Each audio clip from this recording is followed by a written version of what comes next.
देश अमृत काळाची वाटचाल करत असल्याचा दावा करण्यात येतोय। विकासाच्या मोठमोठ्या घोषणा करण्यात येत आहेत, पण रायगड जिल्ह्यातील खालापूर तालुक्यात आजही काही वाड्यातील ग्रामस्थांना रोजीरोटीसाठी जीव मुठीत धरून प्रवास करावा लागतो। माथेरानच्या कुशीत वसलेल्या उंबरणे, पिरकड, आर्कस आणि वरोसेवाडीतील तरुण आजही या जीवघेण्या पायवाटांवरून आणि शिडी घाट पार करून कामावर जातात। पाहुयात पुढारी न्यूजचा एक धक्कादायक रिपोर्ट।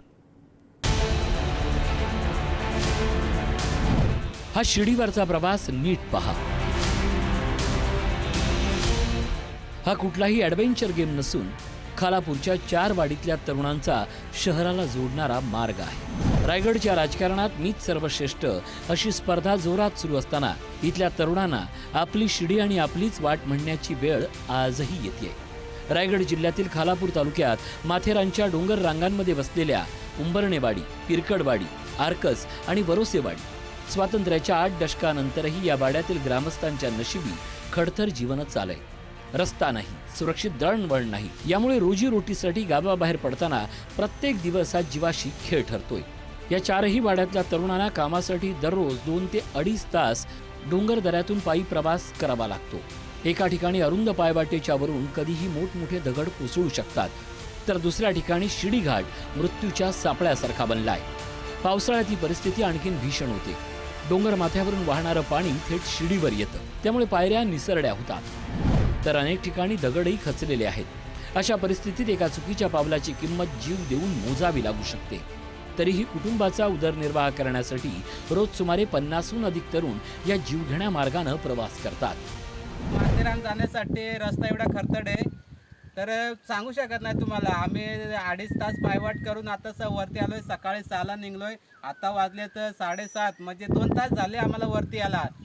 तर रस्ता नसल्यामुळे आणि वाट एवढी खडतर आहे की थोडासा दगड कुठून आला तर जीवावर बेतू शकतो। तर देवेंद्र फडणवीस आणि माननीय श्री एकनाथ साहेब, तुम्हाला हीच विनंती आहे की वरोसा, आर्कसवाडी, पिरकडवाडी आणि उंबरणावाडी या 4ही वाड्या पूर्ण मूलभूत सुविधांपासून वंचित आहेत। तर तुम्ही या वाड्याकडे लक्ष द्यावा आणि आम्हाला रस्ता लाईट इतक्या तातडीने तुम्हाला करावा ही 7 वेळून नम्र विनंती आहे। आम्ही रोजीरोटीसाठी माथेरानला रोज 2 तासाचा प्रवास करून येतो आणि धोक्याचा रस्ता आहे। शासनाने आम्हाला दुर्लक्ष केलं आहे। शासनाने लवकर लक्ष करावा आणि आमच्याकडे लाईट नाही, रस्ता नाही आणि कुठलीच सुविधा नाही आणि संडास बाथरूम लेडीजसाठी नाही आणि पिण्याची सोय पण नाही, ते पण करावं शासनाने।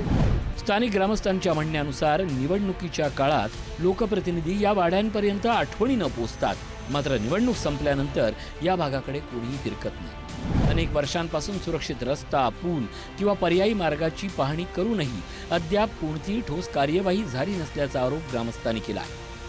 आमच्या समस्या काय नाही, सकाळी आम्ही 6 वाजता घरातून निघतोय, आम्हाला 2 तास कंप्लीट जातात। कशासाठी माथेरान नाही याला रोजीरोटी, आमची मुलं बारीक आहेत, याने रस्ता नाही आम्हाला। परत एवढं पाऊस पडतं म्हणून दगडी येतात, मग आम्ही जाणार कुठं आणि येणार कुठं? मग एवढा डोंगर चढून आम्ही 2 वाजता इथे हजर होतो माथेरान। विकासाच्या घोषणा आणि प्रत्यक्ष वास्तव यामधील दरी या 4 वाड्यांमधून स्पष्ट दिसून येते। आजही रोजीरोटीसाठी जीव धोक्यात घालणाऱ्या या ग्रामस्थांना सुरक्षित रस्त्याची प्रतीक्षा आहे। आता प्रशासन आणि लोकप्रतिनिधी या मरण यातनेकडे गांभीर्यानं पाहणार का, की आणखीन एखादा अपघात झाल्यानंतरच यंत्रणा जागी होणार, हा प्रश्न कायम आहे। प्रवीण जाधव, पुढारी न्यूज, खालापूर, रायगड।